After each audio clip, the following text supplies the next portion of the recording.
حضور خاتم النبیین صلی اللہ علیہ وسلم نے فرمایا، جو شخص دولت بڑھانے کی غرض سے چاہے کم مانگے یا زیادہ صورت میں بقدر ضرورت صحت مند اور کمانے کے قابل ہیں، لیکن بھیک آج کا ہمارا ٹاپک مال بڑھانے کے لیے مانگنا گناہ ہے۔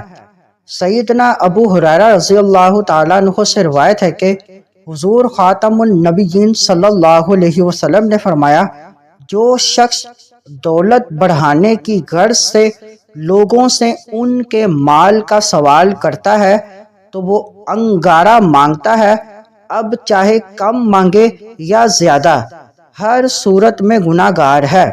مجبوری کی صورت میں بقدر ضرورت سوال کرنا یا مانگنا جائز ہے، لیکن مال اور دولت میں اضافہ کرنے یا عیاشی اور ناجائز خواہشوں کی تکمیل کے لیے مانگنا ناجائز ہے۔ بلا ضرورت مانگنا آخرت میں نار اور دنیا میں عار کا باعث ہے۔ اس سے ان لوگوں کو عبرت حاصل کرنی چاہیے جو اچھے بھلے صحت مند اور کمانے کے قابل ہیں، لیکن بھیک مانگنا اپنا پیشہ بنا رکھا ہے، ایسے پیشہ ور بیکاریوں کو دینا ناجائز ہے۔ مزید معلومات کے لیے ہمارے چینل کو لائک اینڈ سبسکرائب کریں۔